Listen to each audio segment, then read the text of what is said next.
This webinar is focused on creating an inclusive and equitable workplace for women. These conversations really start in our home. They start with our family, with our friends, with our community, and in our workplaces. But it really is a systemic issue, and it's perpetuated in our social communities. So my goal for this seminar is for you to walk away and have a handful of tools and practical tools for you to either become allies for women in the workplace or advocate for yourself as a woman in the workplace. If there is anything that I do not touch on, Ashley is going to be sending out a list of resources with links, and it will all be included in there. So if you do have further questions, you can always reach out to me, but just know that a handful of resources are going to be sent to you at the end of this webinar. So as a woman and a mother, I've had a fair share of personal experiences and have had friends have personal experiences shared with me of just their experience of gender bias in the workplace. And this has been both like blatant bias, unconscious bias. I've had everything from older male colleagues call me honey or sweetheart in a professional setting, to my accomplishments being downplayed, or my boss taking credit for a project that I've done. And I've experienced embedded organizational systems that have higher expectations of women than men, or don't equip mothers to succeed and don't have the tools for them to succeed. And in a past organization I worked for, they said that they were very inclusive of women. And I think in a lot of ways there are, but there were a lot of holes and a lot of gaps in ways that they were not inclusive of women. A huge one being the lack of representation in higher leadership. There was one staple woman on the board of 15 men, and there is one stable woman on the top executive team of, I think, 8 men. And so that was one thing. They also left this specific topic to have the leaders and managers be the enforcers of what gender equality looked like in the office. And so from department to department, it looked so different, where one department was thriving. It was a safe environment. Everyone felt like they could have open dialogue. And then another department felt very oppressive and nobody was saying anything. And so I know that everybody's experience can look very different. A quick story before I jump into everything. I had a friend who her boss was a self-proclaimed feminist. And this person would say all the right things and technically advocate for women outside of the office. But in the office, they treated women very differently. They treated mothers poorly, yet would idolize fathers. They often questioned the quality of work of a woman, but not necessarily of the men in the office. There was a higher expectation of how women dressed, where the men could wear anything. So all of these things were kind of happening, yet nobody said anything or reported this person because they were technically like an advocate for women. They were checking off that box. And it really was an oppressive environment for them. And yet nobody really knew how to advocate for themselves or for their colleagues. And they were honestly kind of afraid of this person and afraid of the potential retaliation that could happen to them. So I say that story because I want to kind of come back to that, because I know a lot of people experience similar situations where there might not be a specific like, oh, he did this or she said that. But when you're just have these gut feelings, or there's just like a weird culture, like how do we actually address that? So I want to kind of lay out, what does today look like in the workplace in 2021. I'm also going to share some stats post-pandemic. Well, we're still in the pandemic, but since the pandemic, kind of what does the workplace for women look like? So this might be information overload, but I want to just kind of give you an idea of of what this is looking like right now. So right now, women's role in the home is just disproportionately weighted, where we saw 12 times as many mothers leave the workforce than fathers in 2020. And though a handful of those jobs have come back and those women have come back, a lot haven't. We also, when we're looking at high potential women and high potential men, I find this fascinating, who are both on a track to top leadership positions or in the leadership pipeline, as they say. 96% of the men will say, yes, I want to be a top executive, top CEO, a VP, etc. And 85% of women say, yes, I want that as well. But when organizations don't have flexible work arrangements, those numbers drop from 96 to 85 for men, and then 85 to 54 for women, because women say, I can't do it. There's no way that I can juggle both, like all the responsibilities of this role plus my family and what this looks like in balancing those two roles. Right now, only 8% of Fortune 500 CEOs are women. For every 100 men promoted to manager, only 86 women are promoted, even though women are consistently supporting the overall well-being of their employees better than men right now. Not saying that men are not doing that, but it's just interesting looking at the statistics of that. Women are more likely to be spoken over or interrupted in meetings. Women are more likely to have their judgment questioned in their areas of expertise. They're more likely to have others comment on their emotional state. This was shocking, but sadly not shocking to me, that 52% of women have experienced some sort of harassment or microaggressions just in the last year. And then kind of moving into the opportunities for allies and companies right now. So 70% of women who work for gender equality leaders rate that their productivity was good or extremely good, compared to just 29% of women who work for lagging organizations. In male-dominated industries, women tend to get training on brand and skills and abilities and management skills. And these are all like very, very important. But the piece that women often do not get is business acumen, having mentors.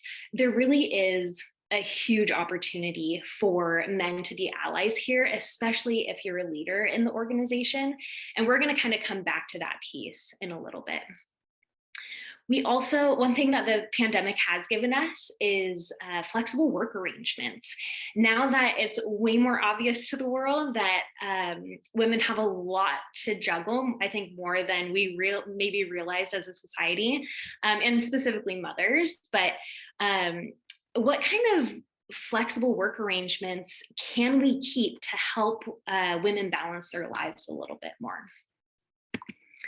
So this is really just like, again, the tip of the iceberg. There are so many more facts, so many more figures that we could dive into, but I just kind of wanted to throw some things out there so you get a small picture of kind of what it looks like right now.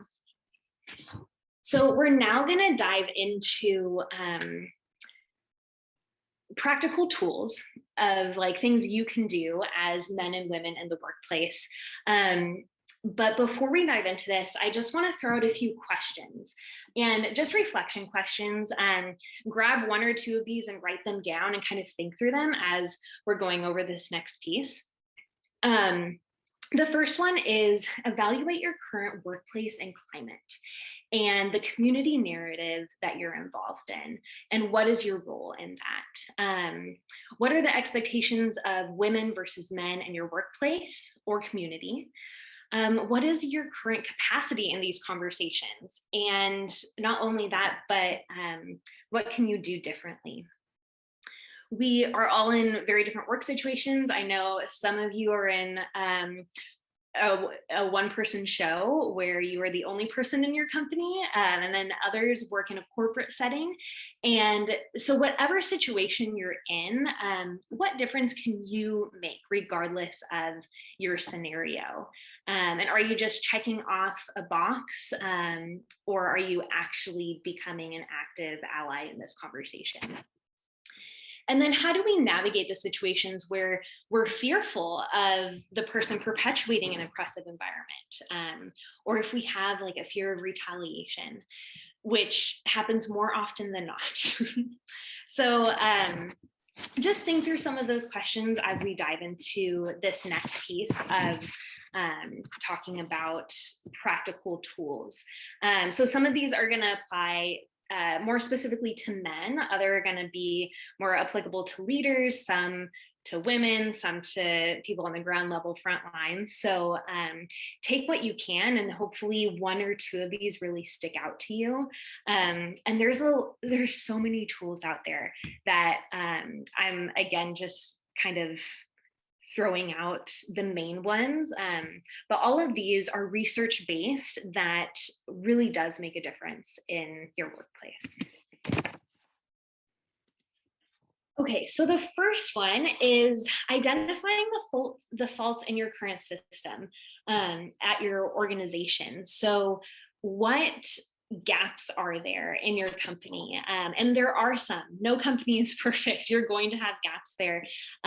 Even if you don't have a direct line to change those things, just acknowledging what are the pieces that are missing, and what kind of role do you have? Are you passively perpetuating these gaps, or are you advocating for change?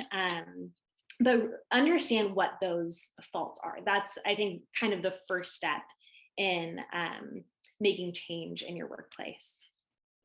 Next would be identify the people in your company that are safe and can make change happen. Have conversations with them, utilize HR, utilize your anonymous hotline. And then if you don't have safe places, advocate for safer reporting options. I was looking at some research, and only 30% of women could identify a safe place in their organization that they could go to and report like gender bias. And that was just like so disheartening to me. So if you don't have that safe place, find one or advocate for one. If you're a top leader in your organization, please ensure that there is an accurate representation of women on and other minorities on all levels of leadership.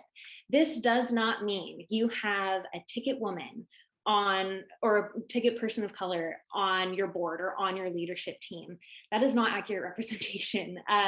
You need it, if you have like a group of 7 or more, you need at least 3 people of any minority in that group setting to actually make or actually have a voice at the table. So yes, if you're a leader, please keep that in mind. And then how do we unconsciously contribute to this narrative?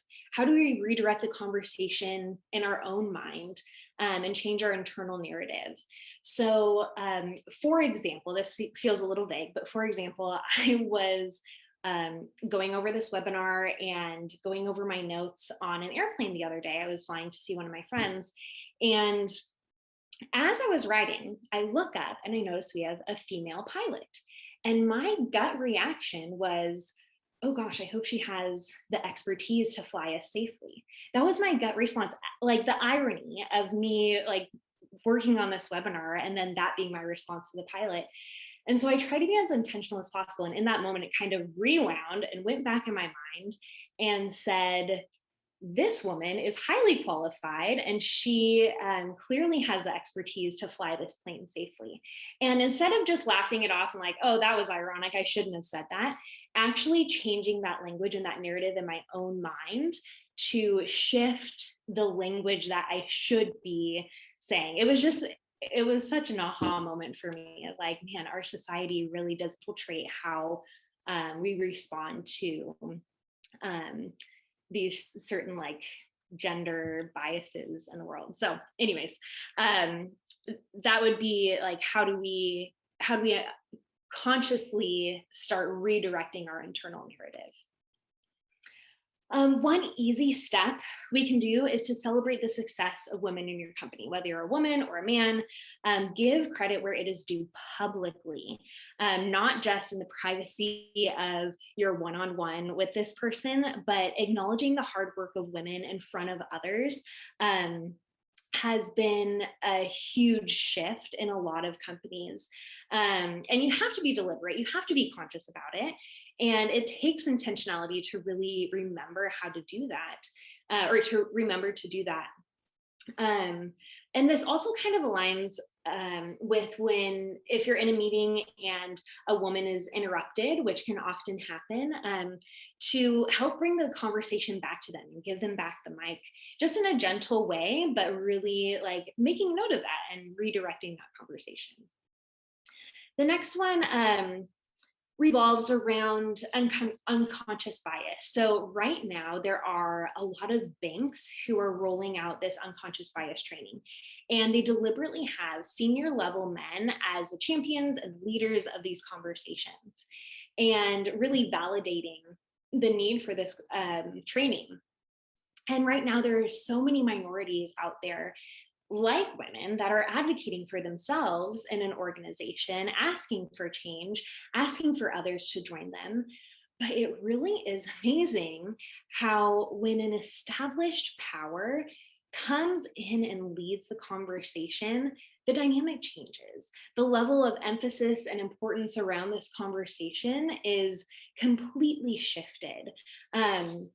So look at who is championing these conversations in your organization.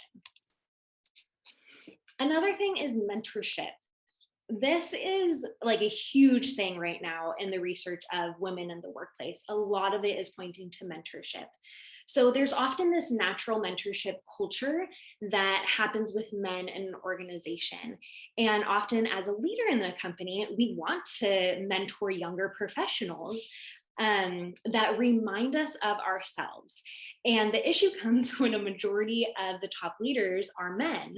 And this just perpetuates a system of underrepresentation of women, because as a man, I might want to mentor a younger male professional because they remind me of myself. So just really being intentional about giving women the opportunity to be mentored or sponsored. This really helps repair one of the like broken rungs of this leadership pipeline, where a woman being mentored now has access to essential networks. Achievements can be brought to the attention of top executives. Recommendations for key assignments can more easily come her way. So there's a lot of things that come from mentoring that can be really a game changer for women in this leadership pipeline. Another thing we can do is calling out microaggressions when you see or hear them. Often they are subtle, they are indirect, many times they're unintentional, but this is like, I'll just give you a few examples of what this might look like.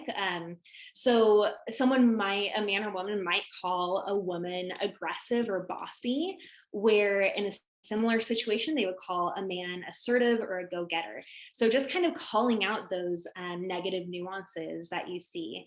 If you're a man and you see a female colleague that is always being asked to take the notes, go get coffee, do all the little errands, step in and volunteer and be that person that stops that system that's currently in place.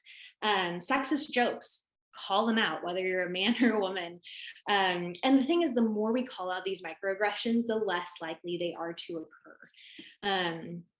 Oftentimes when I find myself in that situation, I wish I said something different, or I wish I could have said it, or I wish I would have said something at all, and I regret not saying something.